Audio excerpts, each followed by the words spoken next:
feeling when everyone else but you knows what you have?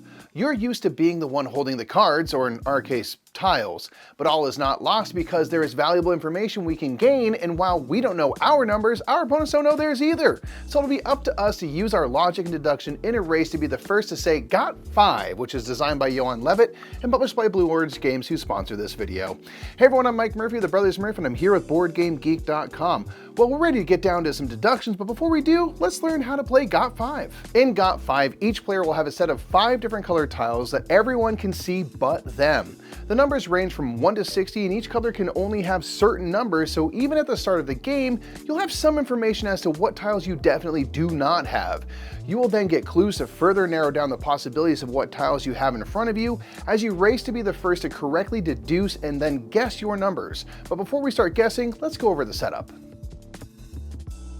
To begin, each player should take one screen, one game board, and one marker for themselves. Place a screen in front of your game board so others can't see what notes you're making. Next, take a stand and place it out in front of your screen. Now gather all 60 tiles and give them a mix face down. You can leave the pile in the middle of the table for all players to use. Each player will draw one tile from each of the 5 colors. Once everyone has their tiles must be arranged in ascending order from low to high. Each player will have an opponent arrange their tiles for them so they know which tiles are lower or higher than their other tiles, but they won't have any specific information about their tiles. As your opponent arranges your tiles, they can be placed facing outward in their stand so your opponents can see which tiles you have. Once everyone has their tiles arranged, you can take a look at everyone else's tiles and mark those off on your sheet as you know they are not your tiles. Finally, one player can reveal one tile of each color and leave them in the middle of the table. You are now ready to play.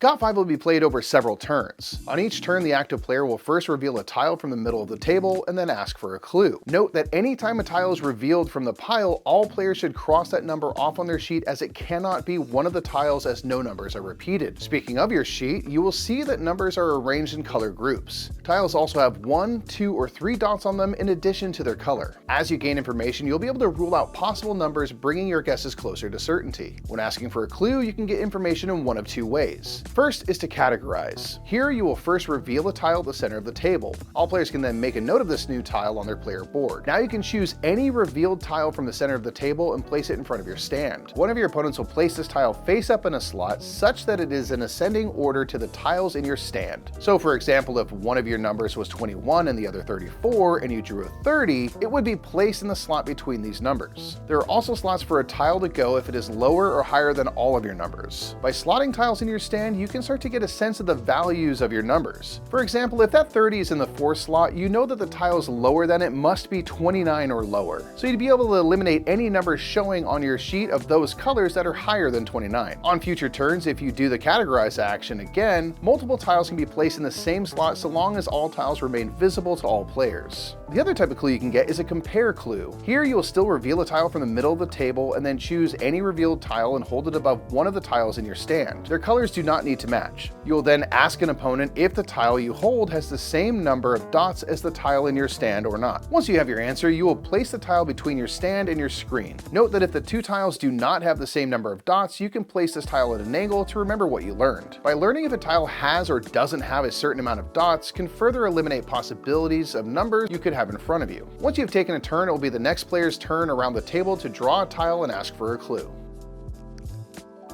As players gain information, they can start to deduce which numbers they think they have in their stand. If players think they have the correct number for one of their tiles, they can write it in the white box of their sheet, and if at any time, even if it's not their turn, a player thinks they have all 5 of their numbers correctly, they can shout, "Got 5." They must then reveal their guesses for each number in ascending order. Your opponents will then confirm if you are correct or incorrect in your guess. If you're correct, congrats, you win the game. If you made a mistake, however, you are out of the game and must watch from the sidelines as other players make their guesses, and if ever only one player remains who has not guessed incorrectly, they automatically win the game. In Got 5, you want to try to get as much information as possible from each clue you receive. Since numbers are arranged into color groups and by dots, getting even one little bit of information can lead to a cascade of numbers being crossed off to get you closer to that final answer. And if Got 5 seems like a game you'd enjoy, be sure to check out his page at BoardGameGeek.com. And until next time, I'm Mike Murphy, and that is how you play Got 5. Have a great day.